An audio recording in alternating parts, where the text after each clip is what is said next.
Hi, it's good to be with you again. I'm Maggie Lakowski of Maggie Moon Tarot, and here are the astrology and tarot vibes for the week. And Monday we begin the week with the Sun in Scorpio and the Moon for most of the day in Leo, two strong energies. Leo does not want us to play small, especially where our passions lie. Compliments of Scorpio. And on the same day, Mercury enters Scorpio until November 12th. We question and investigate those subtle energies, what's below the surface, especially those that we have deep feelings around. And this period is a great time for research in any area of our lives. It's best to be respectful in other people's lives with information that's not ours to share or question. And then late in the day, our moon moves into Virgo for a few days. And Virgo is all about placing an emphasis on our well-being. Mental, physical, and spiritual, while looking at where we can be of service.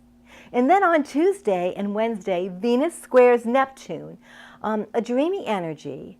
Is this really real? And also there is a Venus sextile to Jupiter, which can bring discernment as to what's really possible and what's going to lead us to our best outcome.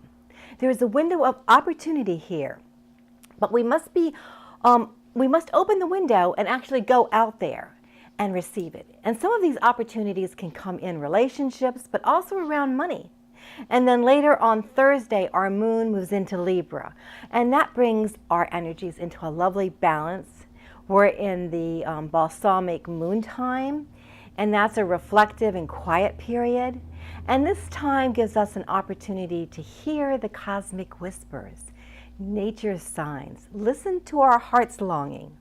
This period is especially helpful as on Friday and Saturday, there is a Mars-Uranus square, and unexpected events can arise.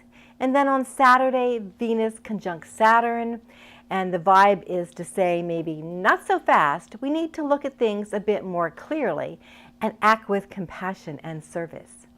So there are several tug-of-pull energies here in play. So in this balsamic moon time, it can help us. We can be less reactive to these events and breathe through this and look at the bigger picture. And then we end our week with our new moon in 8 degrees Scorpio, which can be an intense and emotional vibe, but with the sun and moon in Scorpio, it's in a perfect angle to Neptune, our creative muse. And this new moon gives great energy to creative projects. And Mercury is also conjunct the moon, so it gives an additional energy to move through doors of new opportunities. Communications are open in this world and in the celestial realm. So don't forget to make your new moon wishes and intentions, as there's great opportunity periods, especially with this new moon. And this week I was called to read with the Mystical Wisdom of Avalon Oracle deck by Baron-Reid. And legend has it that Avalon faded away in the mist, and it now exists in another realm. But we find ourselves back to the shores of Avalon as the priestess parts the veil of the mist that rose above its waters. And at the beginning of the week, the eagle comes out.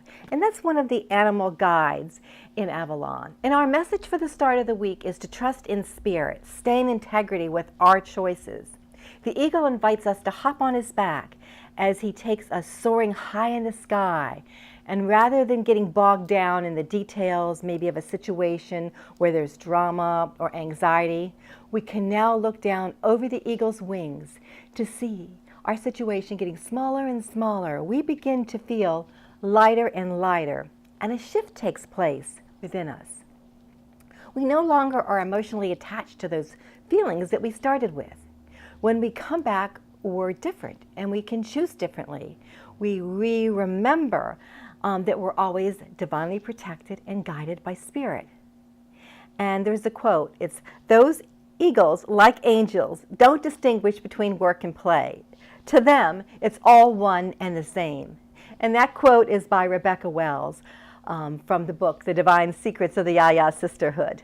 And then midweek, the priestess is one of the messengers of Avalon for our midweek message. And her gifts from the goddess and god are discernment, prescience, prophecy, vision, just when we need them at the time of our balsamic moon period.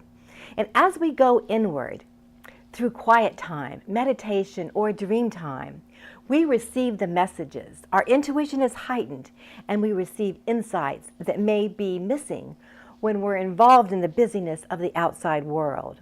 So receiving is a feminine principle. Having that patience to wait and not to act, but allowing the universe to show us a bigger vision. And sometimes we act too quickly. We miss the messages that can help us on our journey. And the raven here on the card is one of Avalon's animal guides and reminds us of the magic when synchronistic events occur. And above all, watch with glittering eyes the whole world around you, because the greatest secrets are always hidden in the most unlikely places.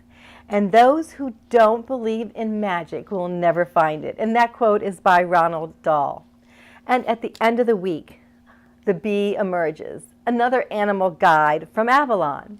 And I was a beekeeper and was given a hive as a gift. They were Italian bees, and that was many years ago. And I've always been fascinated as their vibration is one of sweetness, they're good omens, and they're of good luck. And for me, protection also, because there was always a bee outside the hive protecting the workers within, along with welcoming the bees that were going out to find pollen and those returning loaded with their treasure. And we know we create our own luck. Sometimes we may feel unlucky or look at others at their success, but the bee reminds us to get busy. When we take action on our dreams, working together, there's a sweetness in victory. And this bee reminds me of the quote by Ray Bradbury from the magical book, Dandelion Wine. Bees do have a smell, you know, and if they don't, they should, for their feet are dusted with spices from a million flowers. And our blessing card for the week is movement, one of the sacred journey markers in Avalon. And the blessing that came to me with this card is release what was and be open to receive, to be part of the mystery and welcome the enchantment that is to come. And that, my friends, are the vibes for the week. And thank you for stopping by, and I invite you to click on the like and subscribe button if you've enjoyed this video, and share with your friends. And I've also included a link in the About section to the Wisdom of Avalon Oracle Deck by Baron-Reid, and a link to my website, MaggieMoonTarot.com, if you'd like to contact me, schedule a session, or subscribe to my blog, which includes my weekly videos. So, until we meet again next week, laugh often, love much, create your own happiness, believe in miracles and magic, be kind, support each other. Namaste.